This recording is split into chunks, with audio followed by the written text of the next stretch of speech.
Good morning, everyone. His Excellency Professor Yasuli, the Minister of Manpower of the Republic of Indonesia, and distinguished President of IMSA, Indonesian Muslim Society in America, Mr. Arya Rogianto, Chairman of IMSA, IMSA Board, the Board of Trustee, Mr. Eko Tastiawan, Honorable Mr. Zabidi Yusuf, the President of the Malaysian Islamic Study Group, also my colleague from the Embassy of Malaysia in Jakarta. I know your Ambassador Bapak Sahrul very much. And distinguished members of the IMSA Board of Directors and Board of Trustees, respected advisors, teachers, scholars, speakers, and honored guests.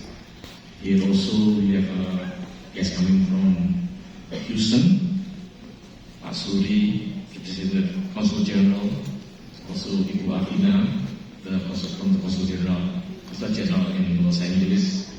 Here also coming from Washington DC, but we know that it's a very important muktamar. We have Bapak Anies, we have Ibu Fitri, we have also Ibu Lana joining us this morning. First of all, congratulations to the IMSA 2025 award winners who just received the plaque today. Once again, congratulations.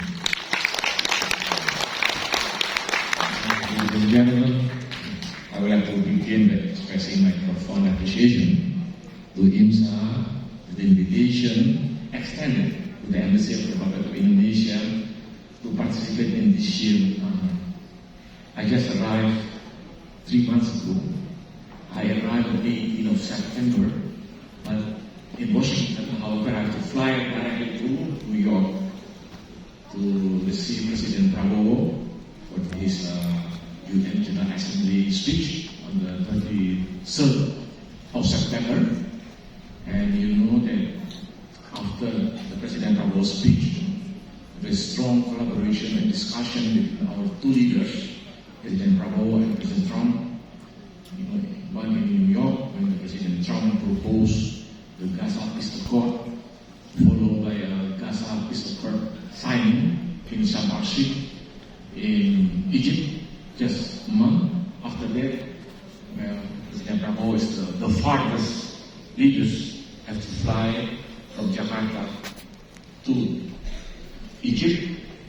And then the third meeting was when the two leaders met in Kuala Lumpur during the ASEAN Summit. I just would like to show you this to reflect how close now the relationship with the two leaders of the two countries, which will be able to enhance our collaboration also in the people-to-people context. Among others, this is our collaboration within this muktamar. I also would like to show to you that I'm also pleased to acknowledge the presence of my colleague from Houston, also Los Angeles. Their presence here reflects our unified commitment to engaging and supporting Indonesian communities across the United States.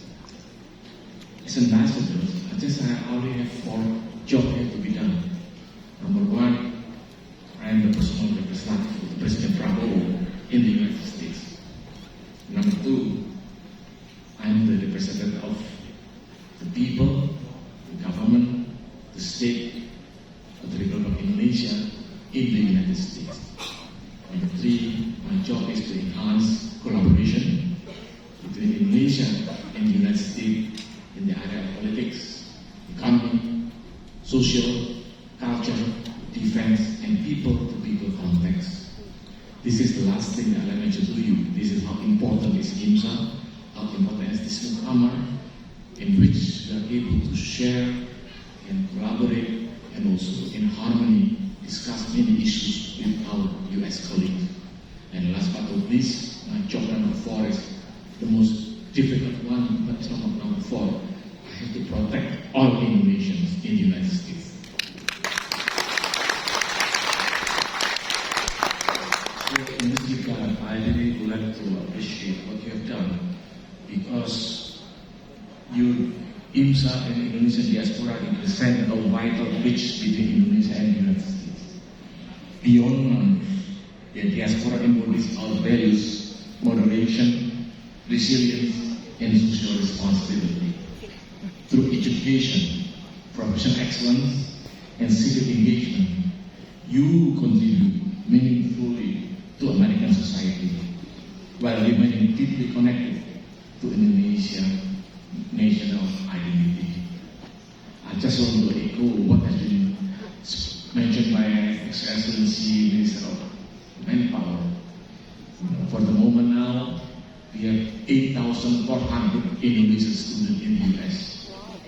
Out of those, there are also 80 diaspora working, become professor in many universities in Indonesia, in the US. And they are ready to put more effort to contribute for the Indonesian development. Every month now, each of those Indonesian professors diaspora give a speech and make a contact with Indonesian professors through Zoom, which is accommodated by our MC, and they are able to produce various research proposals, implemented proposals, in which their contribution to the Indonesian society become more reality. Like one example, one professor from Louisiana State University, Professor Heri Utomo, he produced high quality rice seed. High quality means high protein, low glycemic index. And then now there is collaboration with the University of Indonesia and University of Brawijaya. They produce the joint research and now being tested in Subang, in West Java. You're going to have to see rice with high protein but low glycemic index. The second one, from Kansas University, Professor Taruna Jaya. He developed what we call anti-cancer substances for biopharmacology, which you can hit the cancer cell but preserve the healthy cell. And those also now being developed together with our colleague from the University of Indonesia and University of Gajah Mada. Number two, Professor the Manpower Minister mentioned regarding the internship. Yes, it was an Indonesian activity, so internship. In Indonesia, however, we have to start internship for the Indonesian graduate in the US. Those master and PhD graduate in the United States universities, we are preparing to start having internship starting 2026, working in many US companies. This is so that why this is very important.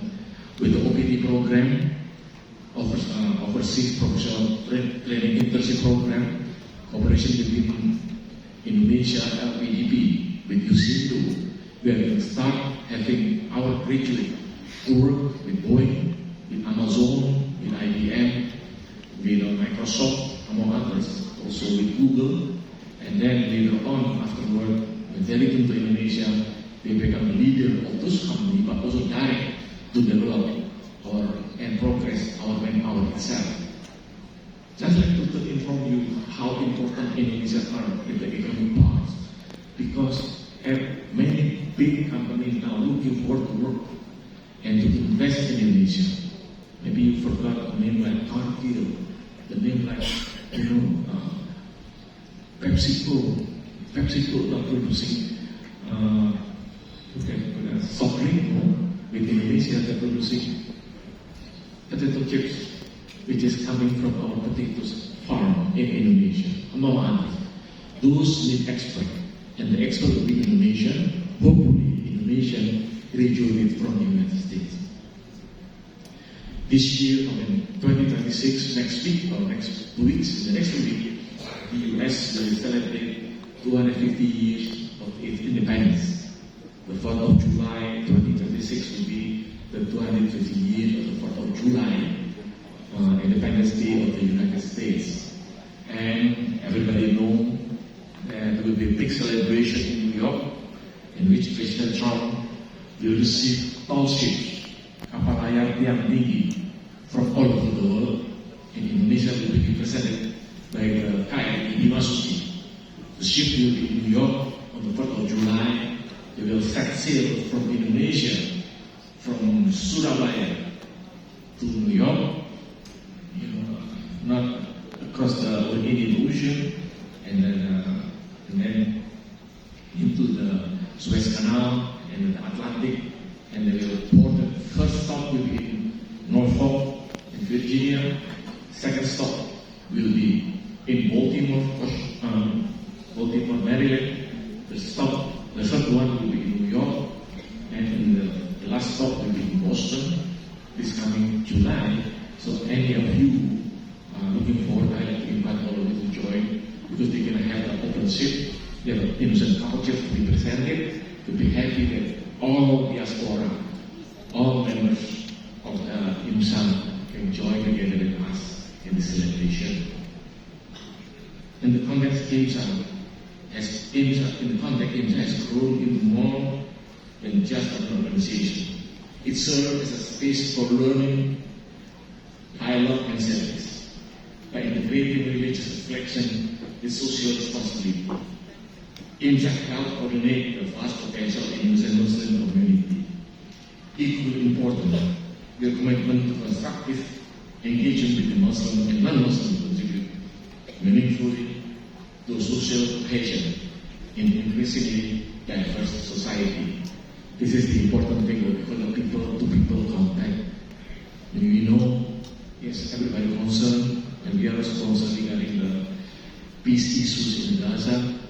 Indonesia is ready to dispatch our brothers and sisters and our young people to Gaza once the United Nations Security Council make a resolution for the peace accord in Gaza. Now we are preparing 20,000 Indonesian troops to be dispatched to Suez and to Gaza.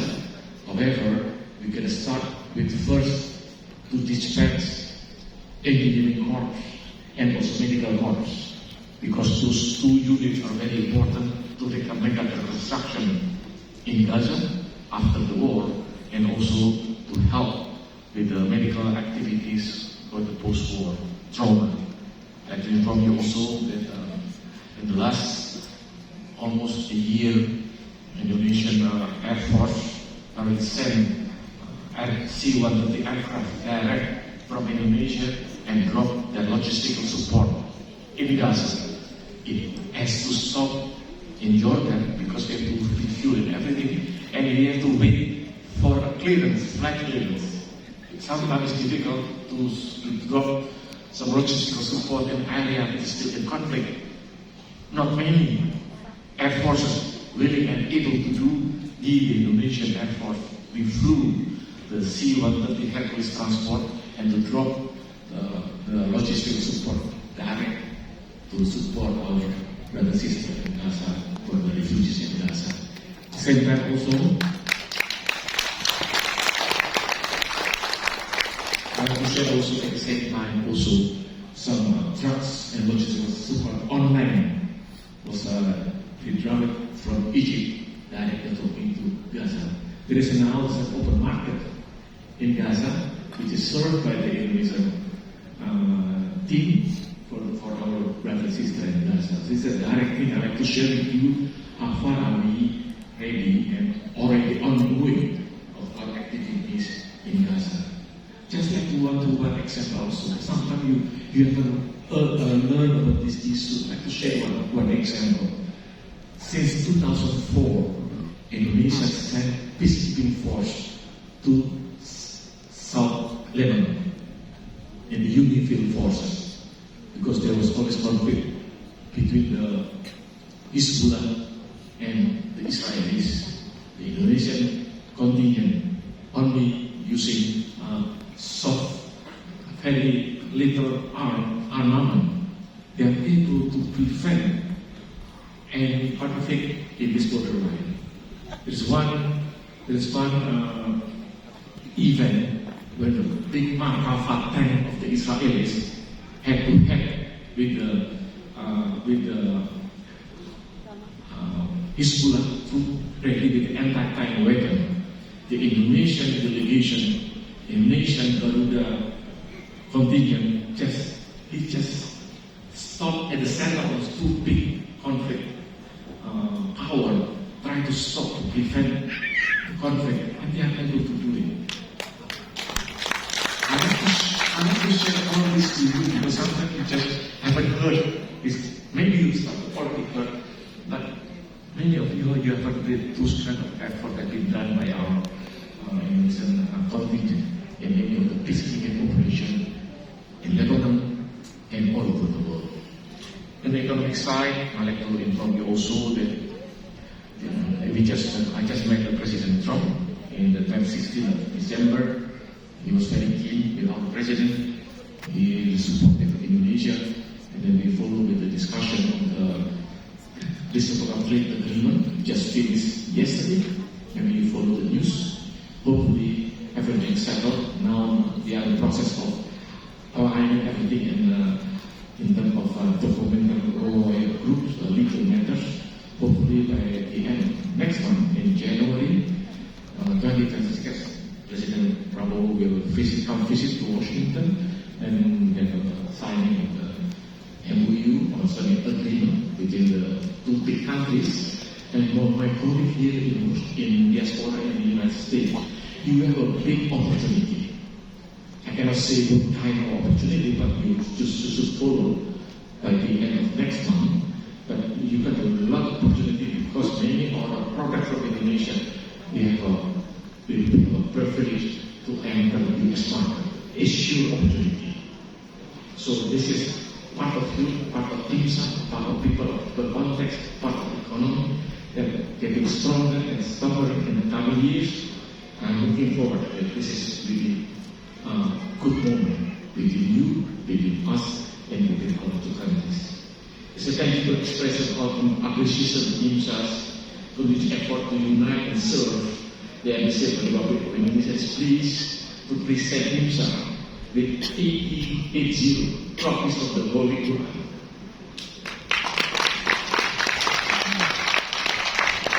The writing of this Holy Quran is in Arabic language, of course, but the selected translation, the Latin language at the bottom of the ayat, and then the right is a direct translation in Bahasa.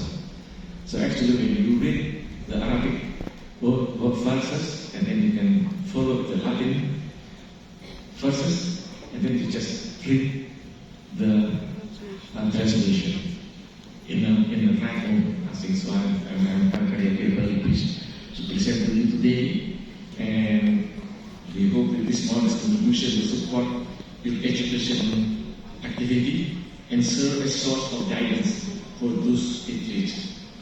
I also applaud the continuous collaboration with the IMSA and the Malaysian Islamic Study Group. Thank you very much. These partnerships underscore the importance of solidarity and is a beautiful testament to the work of brotherhood that stands mutual respect across national boundaries. On behalf of the Embassy of Indonesia, I extend my best wishes for a successful and productive Muktamar. May the discussion help here strengthen our commitment, inspire action, and contribute positively to the community